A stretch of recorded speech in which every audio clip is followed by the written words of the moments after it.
Bonjour à tous et bienvenue sur notre page. Aujourd'hui, nous allons explorer un sujet essentiel pour tous ceux qui sont ou souhaitent devenir étudiants aux États-Unis. Que vous soyez un étudiant dans un pays africain ou un autre pays et vous souhaitez aller étudier aux États-Unis et vous vous demandez comment travailler là-bas après vos études, sachez que vous pouvez passer d'un visa étudiant, comme le F1 ou le G1, à la Green Card ou à un autre visa de résidence permanente pour rester et travailler aux États-Unis. Si vous êtes dans cette situation ou si vous envisagez d'aller étudier aux États-Unis, cette vidéo est faite pour vous. Nous allons démystifier les différentes étapes du processus et vous donner des conseils pratiques pour réussir cette transition importante. Alors, restez avec nous jusqu'à la fin. Imaginez que vous êtes arrivé aux États-Unis avec un visa étudiant F1 ou G1, plein d'espoir et déterminé à réussir vos études.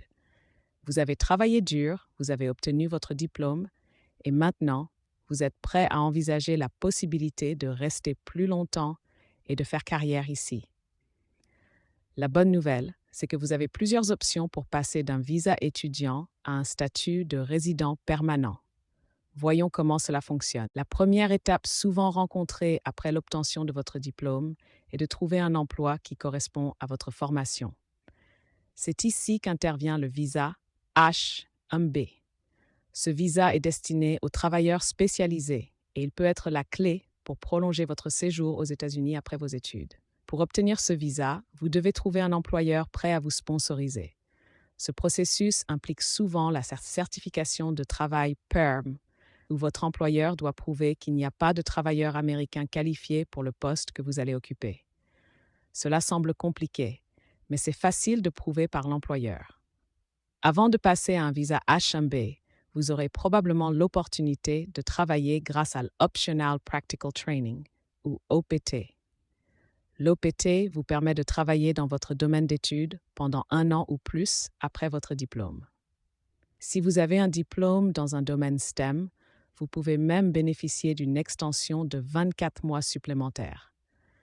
Pendant cette période, vous pouvez chercher un employeur prêt à vous parrainer pour le visa H-1B. Une fois que vous avez le visa H-1B, vous pouvez commencer le processus pour obtenir la Green Card. Voici les étapes principales. Premièrement, votre employeur doit soumettre une demande de certification de travail, PERM. Cette demande vise à prouver qu'aucun travailleur américain n'est disponible pour le poste. Ensuite, une fois la certification obtenue, votre employeur doit remplir le formulaire I-140, ou Petition for Alien Worker. Ce formulaire est une demande officielle pour votre Green Card.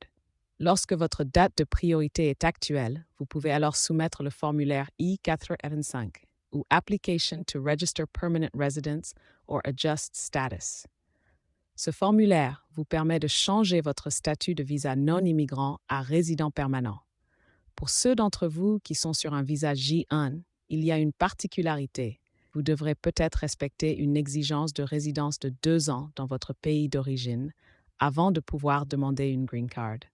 Cependant, il existe des moyens de demander une dérogation à cette exigence si vous pouvez prouver que cette obligation vous cause des difficultés extrêmes. Avant de conclure, voici quelques conseils pratiques pour vous aider dans ce processus. Restez informé des dernières mises à jour sur les politiques d'immigration, car elles peuvent influencer votre demande. Consultez un avocat en immigration.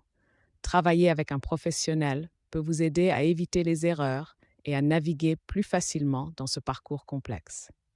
Voilà, c'était un aperçu des différentes étapes pour passer d'un visa étudiant à un statut de résident permanent aux États-Unis.